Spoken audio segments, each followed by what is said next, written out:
Hey everybody, it's Andrew Protopappas, or Mr. Andrew, the Interim Education Director at Catco is Theater and Catco is Kids, and I'd like to welcome you to lesson number 1 in our video series that is all about playwriting. In this video and in the videos to follow, we will be discussing plays, playwriting, stories, and story writing, because all of those things tie together very well.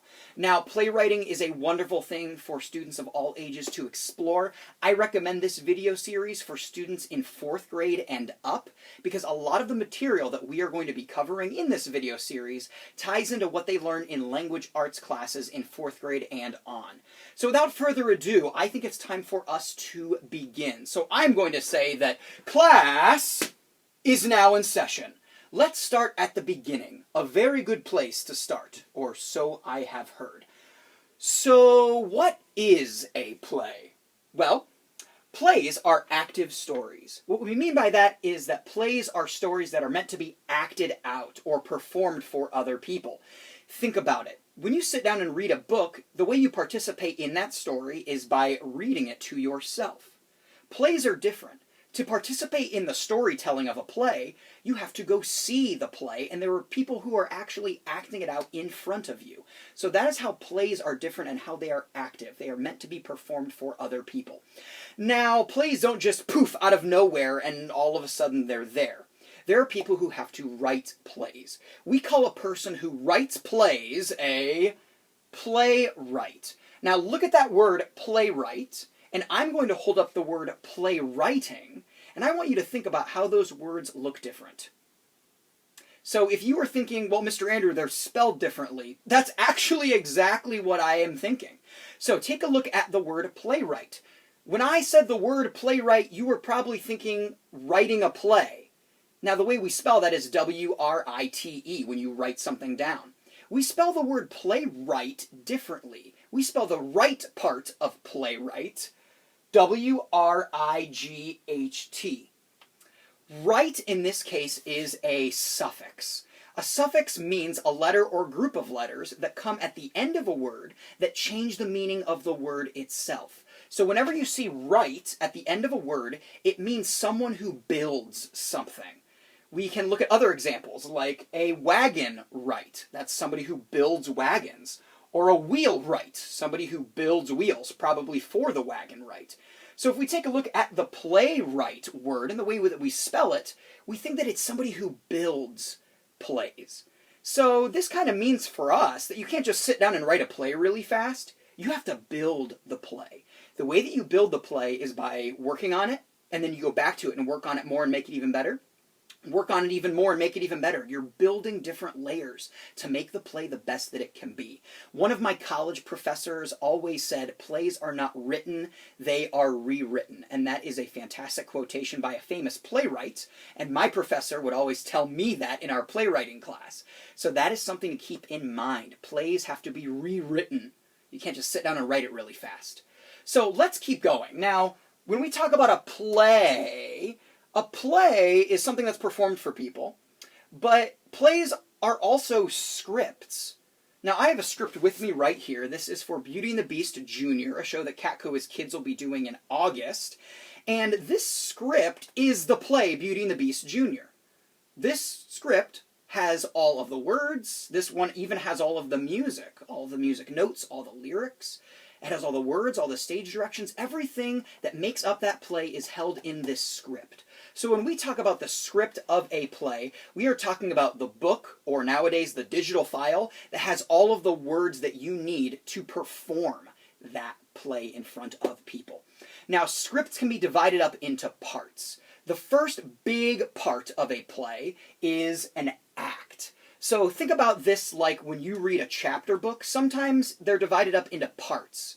So the book will have part 1, and there will be chapters in part 1.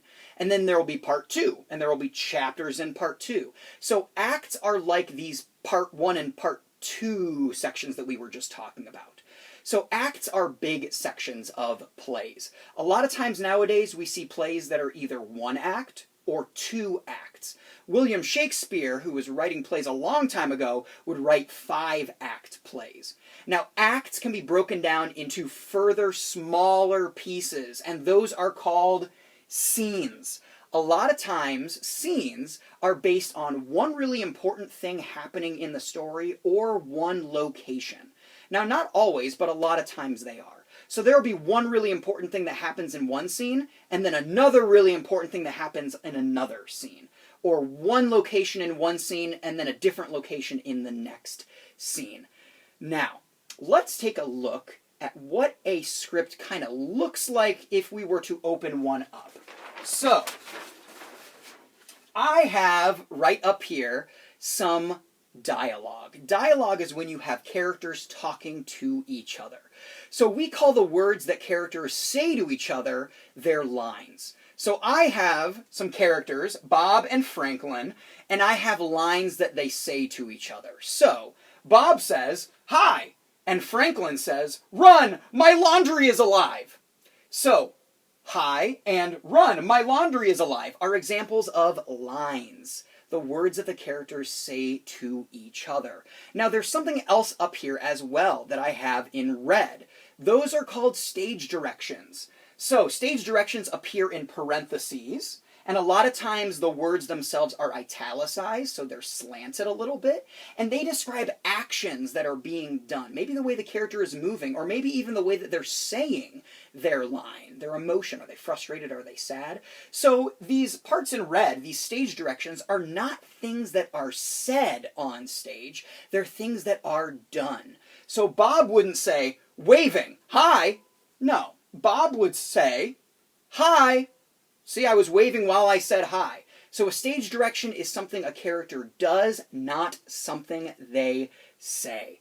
Now, there are some other things that we would need if we were going to be performing this very short scene in front of people. First of all, we would need some people to do the performing itself. So we would need some actors. So I have some stick people up here who are our actors, and they're acting out the story. And we would also need people to be watching this scene play out. We talked about how plays are stories that are meant to be performed. So we would need an audience. An audience is the group of people who sees a play, and that's how they participate in the story. Well, that is everything for this video. So I'm going to turn things over to you with an activity. Think about your favorite book. Do you have a favorite part of that book? Now think about who the characters are in that part of the book. Do they say anything to each other? What do they say? What happens in that part of the book? Can you create a short scene based on that part of the book? Now be sure to write down the words that the characters say to each other. Remember, we call those lines. Characters speak to each other in a play, and they are called lines. When we've got multiple characters talking together, we call it dialogue. How do the characters move in that part of that story? Write down some stage directions for them as well. Well, everybody, that's all we have for today. Thank you so much for watching. Be on the lookout for more videos and educational updates from Catco's Kids. For more information about our summer camps and classes, and even to register for them, you can check out our website at www.catco.org. Thanks for watching again, and as always, stay safe, stay healthy, and stay creative. We'll see you next time. Bye.